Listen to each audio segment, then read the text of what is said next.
ఈ సందర్భంగా తెలంగాణ రాష్ట్ర విజయ డైరీ సంరక్షణ సమితి రాష్ట్ర కో-కన్వీనర్ వీరమల్ల రాజయ్య మాట్లాడుతూ ఎన్నికల సమయంలో పాడి రైతులకు చెల్లిస్తానన్నటువంటి 5% ఇన్సెంటివ్ని వెంటనే చెల్లించాలని అన్నారు. అదేవిధంగా గత ప్రభుత్వంలో రావాల్సిన బకాయిల్ని కూడా చెల్లించాలని కోరారు. మంచిర్యాల జిల్లా కేంద్రంలోని కేతనపల్లి మున్సిపాలిటీ విజయ డైరీ పాల ఉత్పత్తి సహకార సంఘం ఆధ్వర్యంలో నిత్యం ఎన్నో కుటుంబాలు పాలని అందిస్తున్నప్పటికీ బిల్లులు సకాలంలో అందడం లేదని ఆవేదన వ్యక్తం చేశారు. రాష్ట్రంలో విజయ డైరీకి మాత్రమే పాలు పోసే వారికి మాత్రమే 50% సబ్సిడీపై గేదెల రుణాలు ఇవ్వాలని విజ్ఞప్తి చేశారు. విజయ డైరీలో వచ్చే లాభాల్ని ప్రతి పాడి రైతుకు సమానంగా అందించాలని ప్రభుత్వాన్ని కోరారు. ఈ కార్యక్రమంలో మంచిర్యాల జిల్లా విజయ డైరీ కార్యదర్శి అంకతి రాయమల్లు, మందమర్రి మండల అధ్యక్షుడు సంగకుమార్, కేతనపల్లి అధ్యక్షులు అంకతి రాజు, దొరగారిపల్లి అధ్యక్షులు దనిశెట్టి మల్లేష్, జిల్లా పాడి రైతులు, మహిళలు పాల్గొన్నారు.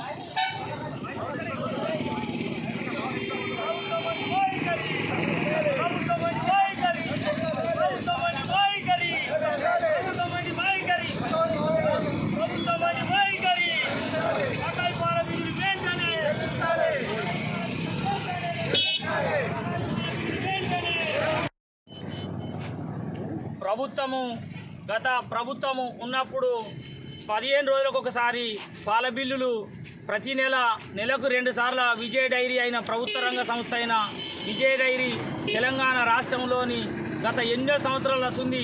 మన లక్షెట్పేట డైరీ కూడా ఇక్కడే ఉంది. మన మంచిర్యాల జిల్లాలో లక్షెట్పేట డైరీకి మంచిర్యాలలో ఉన్నటువంటి పాడి రైతులందరూ కూడా సొసైటీలుగా ఏర్పరచుకొని అన్ని సొసైటీల నుంచి లక్షెట్పేట వరకు ప్రత్యేకంగా ప్రతిరోజు ప్రతినిత్యం పాడి రైతులు పోస్తున్నటువంటి పాలకు 15 రోజులకు ఒకసారి చెల్లించాల్సిన బిల్లులు ఇప్పటి వరకు 2 నెలలకు ఒకసారి చెల్లిస్తుంది గవర్నమెంట్.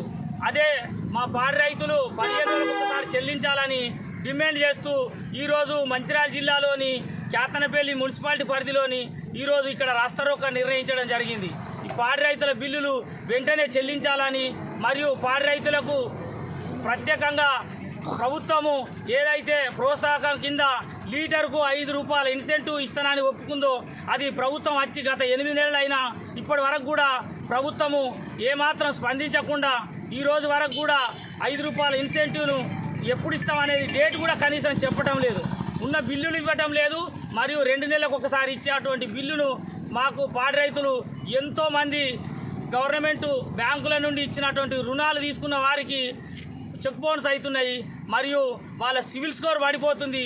వాళ్ళ పొట్ట గడవడం కూడా కష్టమవుతుంది. ఈరోజు మేము పోసే పాలల్లా ప్రతినిత్యం పండించేటువంటి రైతే రాజని గవర్నమెంట్ ఏ విధంగా అయితే రైతుల్ని ముందుకు తీసుకెళ్తుందో అదేవిధంగా పాడి రైతులను ముందంజలో ఉంచి ప్రభుత్వం దృష్టికి తీసుకెళ్లాలని చెప్పేసి ఈరోజు మేము మంచిర్యాల జిల్లా తరఫు నుంచి ఇక్కడ రాస్తారోకో నిర్ణయించడం జరిగింది.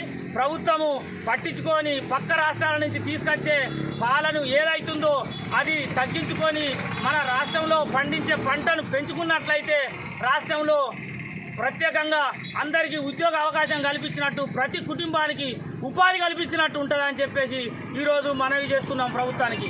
అందుకని ప్రభుత్వం ఇచ్చేటువంటి సబ్సిడీలు కూడా పశువులపై ఈరోజు ఇప్పటి వరకు కూడా ఏమాత్రం నిర్ణయించలేదు. 50% సబ్సిడీ పైన కూడా పశువులు ఇవ్వాలని కోరుతూ పశువు బీమా అనేది పెడుతూ అదేవిధంగా రైతులకైతే ఏ విధంగా రైతు బీమా సౌకర్యం ఉందో పాడి రైతు బీమా సౌకర్యం కూడా కల్పించాలని చెప్పేసి ప్రభుత్వాన్ని కోరుచున్నాము.